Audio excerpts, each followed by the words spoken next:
सबूत अत्यधिक हैं। सच्चाई किसी की कल्पना से भी अधिक काली है। 100 से अधिक वर्षों से रोमानोव परिवार का भाग्य इतिहास की सबसे बड़ी रहस्यों में से एक रहा है। क्या वे सभी उस भयानक रात 1918 में मार दिए गए थे, या एक या दो बच्चे भाग गए थे छाया में छिपकर गुप्त जीवन जीने के लिए? यह कहानी फुसफुसाहट में, अफवाहों में, आशा भरी कहानियों में कही गई कि शायद कोई बेटी या युवा उत्तराधिकारी बच गया था। यह एक किंवदंती बन गई, एक कहानी जिस पर लोग विश्वास करना चाहते थे, क्योंकि असली अंत स्वीकार करने के लिए बहुत क्रूर था। यूरोप और उससे भी आगे लोग इस विचार से चिपके रहे कि अनास्तासिया या अलेक्सी को बचा लिया गया था, कि वफादारों ने उन्हें दूर पहुंचा दिया था। दावेदार आगे आए, अखबारों ने अपने पन्ने अटकलों से भरे, और किताबों और फिल्मों ने जीवित रहने को एक परी कहानी में बदल दिया जो आराम देती थी। पीढ़ियों तक दुनिया ने एक ऐसी त्रासदी के चमत्कारी अंत की आशा की जो असहनीय लगती थी, लेकिन विज्ञान परी कहानियों की परवाह नहीं करता। दशकों बाद डीएनए विश्लेषण फुसफुसाहट, अफवाहों, सपनों को लेकर उन्हें ठंडे, निर्विवाद तथ्यों से कुचल देगा। दुनिया ने खून और हड्डी के जरिए जो खोजा, वह कहानी नहीं थी जिसे कोई चाहता था। यह मिथकों से कहीं अधिक कठोर सच्चाई थी, एक सच्चाई जो जीवित रहने की अंतिम आशाओं को मिटा देगी और सिद्ध कर देगी कि रोमानोव का भाग्य उस अंधेरे तहखाने में सील हो गया था। यह भागने की कहानी नहीं है, यह लौटने की प्रतीक्षा करती छुपी हुई रॉयल्टी की कहानी नहीं है। यह हिंसा की, नुकसान की और इस बात की कहानी है कि कैसे विज्ञान ने आखिरकार रोमानोव रहस्य को सुलझाया, और जवाब अच्छा नहीं था। 300 से अधिक वर्षों तक रोमानोव परिवार ने अतुलनीय शक्ति और गौरव के साथ रूस पर शासन किया। उनका नाम अनगिनत महलों, सुनहरे मुकुटों और साम्राज्य भर में फैली विशाल भूमि से जुड़ा था। वे केवल शासक से कहीं अधिक थे। वे रूस के दिल थे, एक ऐसा राजवंश जो अछूता लगता था। लेकिन 20वीं सदी की शुरुआत तक दरारें दिखने लगी थीं। युद्धों ने देश को खाली कर दिया था, गरीबी सड़कों पर फैल गई थी और आम लोगों के दिलों में गुस्सा जल रहा था। सिंहासन की चमक फीकी पड़ रही थी और इतिहास का बोझ एक आदमी पर पड़ा, झार निकोलस द्वितीय। निकोलस का जन्म विशेषाधिकार में हुआ था, लेकिन वह तूफान के लिए तैयार नहीं था।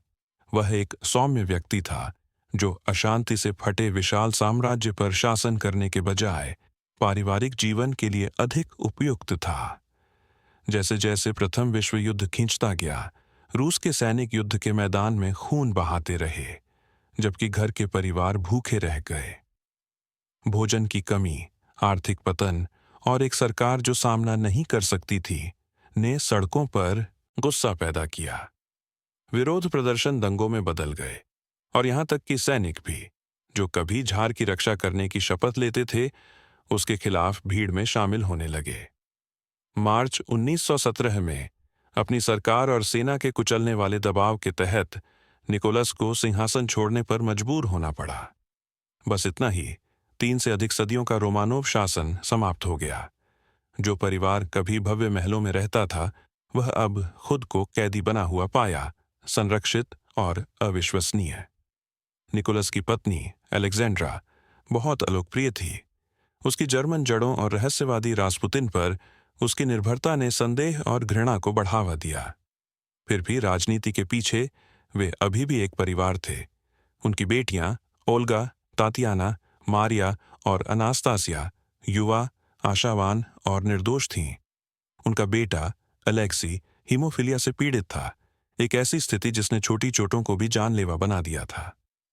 शक्तिशाली रोमानोव, जो कभी चमकदार दरबारों के केंद्र में थे, अब नाजुक इंसान थे जो एक अनिश्चित भविष्य का सामना कर रहे थे। जब हम उन्हें शासक के रूप में नहीं, बल्कि माता पिता और बच्चों के रूप में देखते हैं, तो सहानुभूति बढ़ती है, जो एक दूसरे को पकड़ कर रखे हुए थे जब उनका साम्राज्य उनके चारों ओर ढह रहा था, आगे इंतजार करने वाले अंधेरे से अनजान। त्याग के बाद रोमानोव को पहले टोबोल्स्क भेजा गया, एक दूर दराज का साइबेरियाई शहर जो उनकी जानी पहचानी दुनिया से बहुत दूर था। पहले वहां का जीवन एक अजीब शांति लेकर आया। उनके पास अभी भी वफादार नौकर, सरल दिनचर्या और एक धुंधली उम्मीद थी कि शायद एक दिन उन्हें बचाया जा सकता है। लेकिन सुरक्षा की वह नाजुक भावना तब फीकी पड़ गई जब उन्हें फिर से स्थानांतरित किया गया, इस बार यकातेरिनबर्ग, एक ऐसे शहर में जो क्रांतिकारी उत्साह से भरा था। यहाँ उनकी दुनिया कुछ गहरे और दमघोंटू में सिकुड़ गई। जिस घर में उन्हें रखा गया था, जिसे इपातिव हाउस के नाम से जाना जाता था, वह जल्द ही एक जेल बन गया। खिड़कियों को रंग दिया गया था ताकि वे बाहर न देख सकें। गार्ड उनकी हर हरकत पर नजर रखते थे, कभी क्रूर, कभी उदासीन होकर आते जाते रहते थे। बगीचे में उनकी दैनिक सैर को सीमित कर दिया गया, फिर पूरी तरह छीन लिया गया। बच्चे, जो कभी विशाल महल के हॉल के आदी थे, अब संकीर्ण कमरों और खाली दिनचर्या में सीमित थे। दिन रातों में धुंधले हो गए, हर एक उतना ही धूसर और बेजान जितना पिछला। वे बन गए थे, जैसा कि कुछ लोगों ने वर्णन किया, अपनी ही भूमि में भूत, कभी शक्ति के प्रतीक, अब मौन में प्रतीक्षा करती छायाएं। घर के अंदर तनाव असहनीय था। अलेक्जेंड्रा अपने विश्वास से चिपकी रही और बच्चों को मजबूत रखने की कोशिश करती रही, जबकि निकोलस अपने मुकुट से वंचित, शांत, इस्तीफा दिया हुआ दिखाई देता था।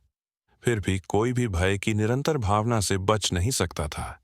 वे कभी नहीं जानते थे कि दरवाजे पर कौन सी दस्तक का मतलब विदेशी रिश्तेदारों का पत्र हो सकता है या अंत। उस बंद घर में समय जमा हुआ लगता था, लेकिन बाहर का इतिहास तेजी से आगे बढ़ रहा था। क्रांति भड़क रही थी, सेनाएं आगे बढ़ रही थीं, और रोमानोव का भाग्य एक धागे से लटक रहा था। हर दिन वे प्रतीक्षा करते थे, इस बात से अनजान कि उनके अंतिम घंटे पहले से ही करीब आ रहे थे। 17 जुलाई 1918 की आधी रात के बाद ही रोमानोव परिवार को हिलाकर जगाया गया। गार्डों ने उन्हें बताया कि उन्हें स्थानांतरित किया जा रहा है, कि आगे बढ़ती व्हाइट आर्मी ने यकातेरिनबर्ग को असुरक्षित बना दिया है और उनकी अपनी सुरक्षा के लिए उन्हें तुरंत जाना होगा। आधे सोए, डरे हुए, लेकिन आज्ञाकारी निकोलस, अलेक्जेंड्रा, उनके 5 बच्चे और बचे हुए वफादार नौकर जो कुछ भी ले सकते थे, उसे इकट्ठा किया और गार्डों का पीछा करते हुए इपातिव हाउस के तहखाने में चले गए। हवा घनी थी, दीवारें करीब थीं। एकल दीपक उनके चेहरों पर कड़ी पीली रोशनी डाल रहा था। उन्हें कुर्सियां लाई जाने तक इंतजार करने को कहा गया।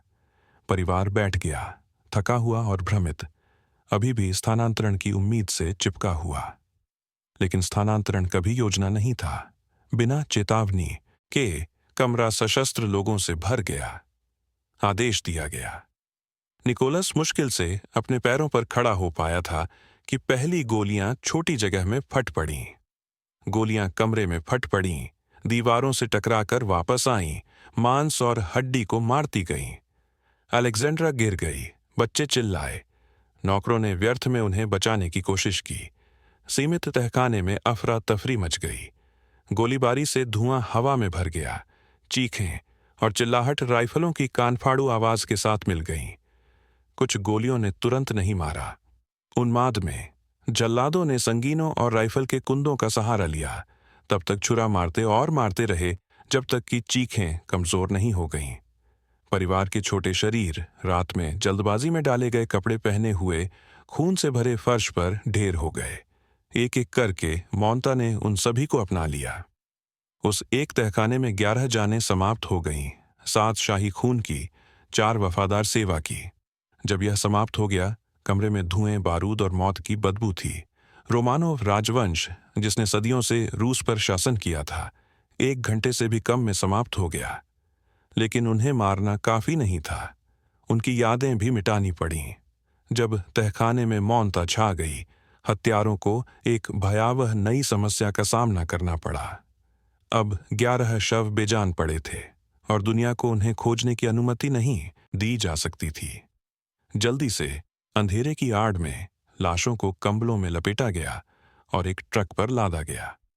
योजना उन्हें जंगल में एक परित्यक्त खदान की शाफ्ट में फेंकने की थी, एक ऐसी जगह जो पर्याप्त गहरी थी, उन्होंने सोचा, रोमानोव को हमेशा के लिए निगल जाने के लिए। लेकिन जब शवों को शाफ्ट में गिराया गया तो योजना असफल हो गई। छेद बहुत उथला था, अंग अभी भी दिखाई दे रहे थे, खोजे जाने का खतरा बहुत अधिक था। समूह में घबराहट फैल गई। बेताब होकर उन्होंने शवों को वापस बाहर निकाला। अपनी जल्दबाजी में उन्होंने उनसे गहने छीने, राइफल के कुंदों से चेहरे तोड़े, मांस को नष्ट करने के लिए सल्फ्यूरिक एसिड डाला और यहां तक कि कुछ अवशेषों को जलाने की कोशिश भी की। यह क्रूर, जल्दबाजी भरा और अनाड़ी था। एसिड और धुएं की गंध ने रात की हवा को भर दिया, लेकिन समय कम हो रहा था। व्हाइट आर्मी के सैनिक आगे बढ़ रहे थे और गुप्तता गरिमा से अधिक मायने रखती थी। अंत में 2 अलग-अलग दफन स्थल बनाए गए। 9 शव निकोलस, अलेक्जेंड्रा, 3 बेटियों और उनके वफादार नौकरों सहित एक सामूहिक कब्र में एक साथ डंप किए गए, चूने और मिट्टी से ढके गए। लेकिन 2, अलेक्सी और एक बहन, जिसे मारिया माना जाता है, को अलग से केवल 70 मीटर दूर एक छोटी कब्र में दफनाया गया। इतिहासकार अभी भी बहस करते हैं कि क्यों, लेकिन शायद हथियारों ने सोचा था कि उन्हें अलग करने से किसी को भी खोजने आने पर भ्रम होगा। भोर तक जंगल का फर्श फिर से शांत था। कब्रों को शाखाओं और झाड़ियों के नीचे छुपा दिया गया था। रोमानोव मिट्टी में गायब हो गए थे। उनके विश्राम स्थल हमेशा के लिए गुप्त रहने के लिए थे।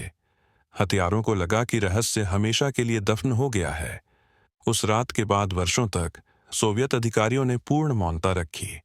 कोई घोषणा नहीं, कोई कब्रें चिह्नित नहीं, कोई तस्वीरें जारी नहीं। रोमानोव बस गायब हो गए।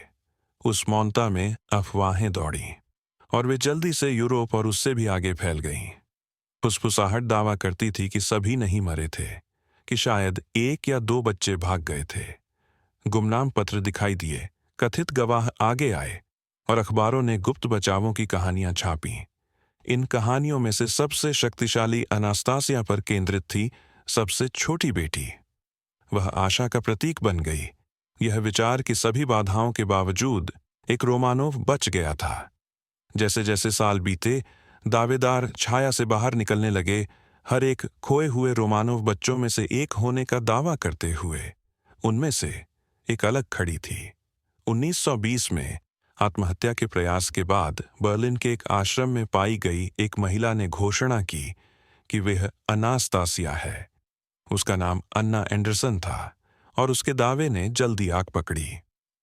कुछ के लिए उसकी अनास्तासिया से समानता अविश्वसनीय थी और वह उन निशानों को धारण करती थी जो लोगों ने कहा कि उस भयानक रात की चोटों से मेल खाते हैं। उसने कड़े सवालों के सामने भी पीछे हटने से इनकार कर दिया। अदालती मामले दशकों तक खींचे, जब वह ग्रैंड डचेस के रूप में मान्यता पाने और रोमानोव संपत्ति का दावा करने के लिए लड़ती रही। न्यायाधीशों, वकीलों और रिश्तेदारों ने उसके हर शब्द, हर तस्वीर, हर यादों का अध्ययन किया। मीडिया ने नाटक को खिलाया। सुर्खियों ने उसे दुखी राजकुमारी के रूप में चित्रित किया, खोई और पाई गई। फिल्मों और किताबों ने उसकी कहानी को किंवदंती में बदल दिया। इसे बार बार इस तरह से सुनाया जो दर्शकों को आराम देता था। युद्ध और त्रासदी से घायल दुनिया के लिए अन्ना एंडरसन केवल एक महिला नहीं थी, वह आशा थी कि निर्दोषता सबसे अंधेरी रातों से बच गई थी। लोगों को इस पर विश्वास करने की आवश्यकता थी। अनास्तासिया का मिथक अप्रतिरोध्य था, लेकिन मिथक केवल तब तक चल सकते हैं जब तक सत्य नहीं आता। और जब दशकों बाद डीएनए परीक्षण आया, तो वह उस उम्मीद को हमेशा के लिए कुचल देगा। 1970 के दशक में सोवियत संघ के कुछ भी स्वीकार करने से बहुत पहले एक शांत खोज ने इतिहास की दिशा बदल दी। यकातेरिनबर्ग के पास खोज कर रहे एक स्थानीय भूविज्ञानी को जंगल में छुपी एक उथली कब्र मिली। अंदर मानव कंकाल थे, एक साथ उलझे हुए, अपनी शाही गरिमा से वंचित। उसने महसूस किया कि उसने लापता रोमानोव को पाया है, लेकिन राजनीतिक माहौल ऐसे खुलासे के लिए बहुत खतरनाक था। वर्षों तक उसने रहस्य को दफन रखा, जैसे हथियारों का इरादा था। यह 1991 में सोवियत संघ के पतन तक नहीं था कि कब्र को अंततः निकाला गया और दुनिया के सामने प्रकट किया गया। वैज्ञानिकों और फोरेंसिक विशेषज्ञों ने 9 शवों की सावधानीपूर्वक जांच की। उनके माप, हड्डियों की संरचना और चोटें निकोलस द्वितीय, अलेक्जेंड्रा, उनकी 3 बेटियों और 4 वफादार नौकरों के खातों से बिल्कुल मेल खाती थीं। फोरेंसिक परीक्षण ने पुष्टि की कि ये वास्तव में रोमानोव परिवार के सदस्य थे। भयावह खोज ने आखिरकार इतिहास की सबसे बड़ी रहस्यों में से एक पर अध्याय बंद करने का संकेत दिया, और फिर भी एक समस्या बनी रही। उस रात मारे गए 11 लोगों में से केवल 9 मिले थे। कब्र से गायब थे अलेक्सी, कमजोर उत्तराधिकारी, और उसकी एक बहन, या तो मारिया या अनास्तासिया। उनकी अनुपस्थिति ने अटकलों की आग को फिर से जगाया। अगर 2 शव गायब थे, तो क्या इसका मतलब यह हो सकता था कि किंवदंतियां सच थीं? क्या अनास्तासिया वास्तव में नरसंहार से बच गई थीं? क्या अलेक्सी को छुपने में ले जाया गया था? कब्र ने जवाब दिए, लेकिन इसने रहस्य को और भी गहरा कर दिया। दुनिया समापन चाहती थी, लेकिन इसके बजाय उसे नए सवाल और उम्मीद करने का एक नया कारण मिला। तो शायद, बस शायद, मिथक आखिरकार सच थे। 1990 के दशक में विज्ञान आखिरकार रोमानोव रहस्य में कदम रखा। दशकों तक जीवित रहने और दावेदारों की कहानियों ने मौनता से छूटे स्थान को भरा था, लेकिन अब एक नया उपकरण था जो किंवदंती को काटने के लिए पर्याप्त शक्तिशाली था। डीएनए विश्लेषण। जंगल में पाई गई हड्डियों की जांच उन तरीकों से की गई जो उस समय अभी भी अपेक्षाकृत नए थे, लेकिन पहले से ही अपराध और रहस्यों को सुलझाने के तरीके को बदल रहे थे। वैज्ञानिकों ने एसटीआर मार्करों का उपयोग किया, जो हमारे आनुवंशिक कोड में दोहराव के पैटर्न हैं, जो पारिवारिक संबंध दिखा सकते हैं। उन्होंने माइटोकॉन्ड्रियल डीएनए का भी अध्ययन किया, जो सीधे मां से बच्चे तक पारित होता है, और वाई क्रोमोसोम, जो पुरुष वंश का पालन करता है। इन तरीकों ने अफवाह या स्मृति से अधिक मजबूत प्रमाण का वादा दिया। पहचान की पुष्टि के लिए शोधकर्ताओं को रोमानोव के जीवित रिश्तेदारों की आवश्यकता थी। वह खोज ब्रिटेन तक ले गई। Prince Philip, Duke of Edinburgh, Tsarina Alexandra के प्रत्यक्ष मात्र रिश्तेदार थे। शांत गरिमा के साथ उन्होंने रक्त का नमूना देने के लिए सहमति दी। जब उनके माइटोकॉन्ड्रियल डीएनए की तुलना अवशेषों से की गई, तो मिलान बिल्कुल सही था। इसने अलेक्जेंड्रा और उनकी बेटियों की कब्र में होने की पुष्टि की। पहली बार विज्ञान रोमानोव को उनके नाम वापस दे रहा था, लेकिन जब निकोलस की बात आई तो चीजें जटिल हो गईं। उनके डीएनए ने हेट्रोप्लाज्मी नामक एक दुर्लभ स्थिति दिखाई, जहां एक से अधिक प्रकार का माइटोकॉन्ड्रियल डीएनए एक ही व्यक्ति में मौजूद होता है। इस असामान्य निष्कर्ष ने भ्रम पैदा किया और षड्यंत्र के सिद्धांतों के लिए दरवाजा खोला। कुछ लोगों ने तर्क देना शुरू किया कि अवशेष वास्तव में झार के नहीं थे, कि शायद पूरी जांच एक ढकोसला था। तो भले ही विज्ञान स्पष्ट होता गया, विश्वास पीछे रह गया। दुनिया को बहुत लंबे समय तक मिथकों को खिलाया गया था, और संदेह कहानी से जिद्दी तरीके से चिपका रहा। सबूत मजबूत था, लेकिन सवाल अभी भी लोगों के दिमाग में बना रहा। क्या ये वास्तव में रोमानोव थे, या विज्ञान केवल हमें वह बता रहा था जो वह हमें विश्वास दिलाना चाहता था? वर्षों तक अलेक्सी और उसकी एक बहन के गायब शव किंवदंतियों को जिंदा रखते रहे, यहां तक कि जब 9 कंकाल बरामद और पुष्टि किए गए, युवा उत्तराधिकारी और मारिया या अनास्तासिया की अनुपस्थिति ने लोगों को उम्मीद दी। किताबों, फिल्मों और अंतहीन अफवाहों ने इस विचार से चिपकाया कि शायद, बस शायद, 2 बच्चे उस भयानक रात से बच गए थे। रहस्य बच गया क्योंकि इसे मारने के लिए कोई भौतिक प्रमाण नहीं था। यह 2007 की गर्मियों में बदला। पहली कब्र से दूर नहीं, शौकिया पुरातत्वविदों के एक समूह ने कुछ छोटा लेकिन शक्तिशाली खोजा। हड्डी के टुकड़े, दांत और खोपड़ी के टुकड़े। अवशेष बुरी तरह क्षतिग्रस्त थे, जले और टूटे हुए, हथियारों के उन्हें मिटाने के बेताब प्रयासों के संकेत दिखाते हुए। लेकिन विज्ञान 1990 के दशक से बहुत आगे बढ़ गया था, और अब छोटे टुकड़े भी बोल सकते थे। अवशेषों को दुनिया की कुछ सबसे उन्नत फोरेंसिक प्रयोगशालाओं में भेजा गया। संयुक्त राज्य में सशस्त्र बल डीएनए पहचान प्रयोगशाला और ऑस्ट्रिया के इंसब्रक में कानूनी चिकित्सा संस्थान।